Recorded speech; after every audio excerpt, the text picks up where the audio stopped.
Assalamualaikum warahmatullahi wabarakatuh. Ketemu lagi dengan saya Nurul Ilmiah pada pembelajaran fisika. Pada pembelajaran fisika kita kali ini kita akan membahas tentang materi kelas 10 yaitu vektor.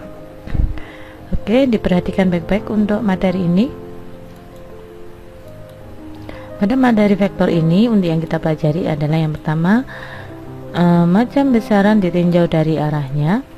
Yang kedua adalah melukis vektor. Yang ketiga adalah menentukan resultan vektor dengan cara melukis. Dan yang keempat adalah contoh soal dan latihan soal. Oke, mari kita mulai untuk materi kita yang pertama, yaitu macam-macam besaran ditinjau dari arahnya. Yang pertama adalah besaran skalar, yaitu besaran yang hanya memiliki nilai saja.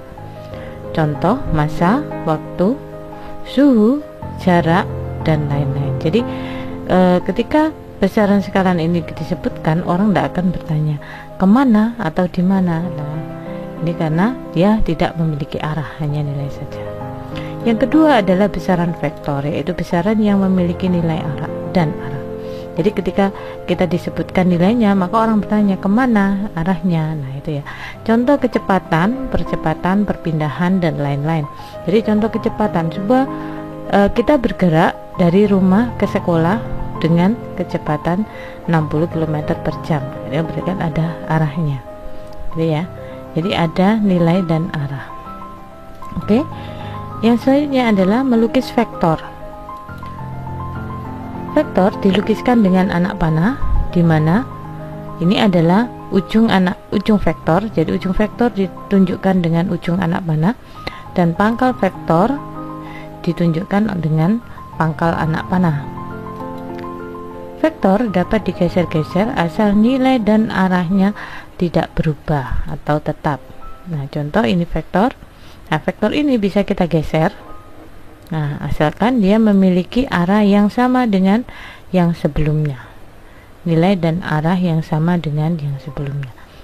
Nah. Kemudian penamaan vektor menggunakan huruf besar atau huruf kecil yang dikasih garis panah di atasnya. Nah, ini adalah contoh vektor A dan ini adalah contoh vektor B. Jika mengubah arah vektor, maka nilai vektor juga akan berubah. Nah, ini adalah vektor A dengan arah ke kanan. Maka jika kita mengubah arah vektor menjadi ke kiri, maka nilainya menjadi minus A. Nah, ini adalah B, arahnya ke atas di sini ya. Nah, untuk mengubah arahnya, maka di sini ke bawah menjadi minus B. Nah, oke. Selanjutnya kita menentukan resultan vektor dengan cara melukis. Nah, resultan itu adalah menjumlahkan dua atau lebih vektor. Yang pertama adalah dengan menggunakan metode segitiga. Di sini untuk dua vektor.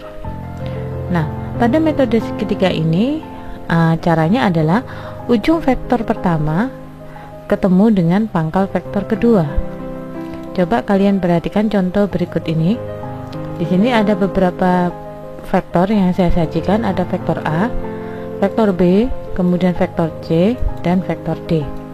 Nah, tentukan resultannya dengan menggunakan metode segitiga, yaitu yang pertama A plus C sama dengan resultan. Kemudian yang kedua, resultan sama dengan B min A. Oke, kita bahas. Ini soalnya saya tayangkan lagi. Maka penyelesaiannya untuk yang nomor 1 di sini kita jumlahkan untuk vektor A. Kita gambarkan vektor A terlebih dulu. Yang ini vektor A, arah ke kanan. Nah, vektor A. Ujung vektor A kita ketemukan dengan pangkal vektor C. Nah, ini vektor C kita impitkan dengan ujung vektor A. Nah, seperti ini. Nah, jadi pangkal vektor C ketemu dengan ujung vektor A. Nah, untuk besar resultan kita akan menarik garis dari pangkal vektor A menuju ujung vektor C. Nah, ini adalah resultannya. Nah, untuk contoh yang kedua, di sini vektor B arah ke atas. Kita gambarkan vektor B. kemudian min A, berarti sama dengan B plus min A. Kalau positif A arahnya ke kanan, maka negatif A arahnya adalah ke kiri. Pangkal vektor A ketemu dengan ujung vektor B, arahnya ke kiri. Nah, ini min A. Maka untuk besar resultannya, kita menarik garis dari pangkal vektor B menuju ujung vektor A. Nah, ini adalah resultan. Oke, sekarang untuk metode yang kedua, yaitu metode jajaran genjang, itu juga diperuntukkan pada dua vektor. Maka aturannya adalah pangkal vektor pertama dipertemukan dengan pangkal vektor kedua. Nah, contoh sama. Nah, R sama dengan A, vektor A ditambah vektor C, kemudian yang kedua R sama dengan vektor B dikurangi vektor A. Nah, ya, saya tayangkan kembali. Nah, maka di sini penyelesaiannya adalah untuk yang pertama vektor A ditambah vektor C. Kita gambarkan vektor A arah ke kanan, vektor A ditambah vektor C, berarti ujung pangkal vektor C kita didekatkan dengan pangkal vektor A. Nah, seperti ini. Nah, ini pangkal vektor. Kita buat garis bantu untuk dua vektor ini menjadi satu titik temu antara dua vektor. Nah, vektor A kita tarik garis vertikal, vektor C kita tarik garis horizontal. Maka dari kedua pangkal vektor sampai titik temu dari dua vektor ini kita tarik garis. Nah, ini adalah resultannya, menyerupai jajaran genjang, makanya dinamakan metode jajaran genjang. Yang kedua, vektor B arahnya ke atas dikurangi vektor A arahnya ke kiri. Nah, arah ke kiri, dimana pangkal kedua vektor itu berhimpit. Kita buat garis bantu secara mendatar untuk vektor B, vertikal untuk vektor A, maka ini titik temu antara dua vektor. Kita tarik garis dari pangkal kedua vektor menuju titik temu antara dua vektor. Maka ini adalah resultannya. Oke. Untuk yang ketiga adalah metode poligon. Untuk metode poligon ini digunakan lebih dari dua vektor, ya, untuk menentukan resultan dari dua vektor atau lebih, ya. Jadi metode poligon ini aturannya sama dengan metode segitiga, di mana ujung vektor pertama ketemu dengan pangkal vektor kedua.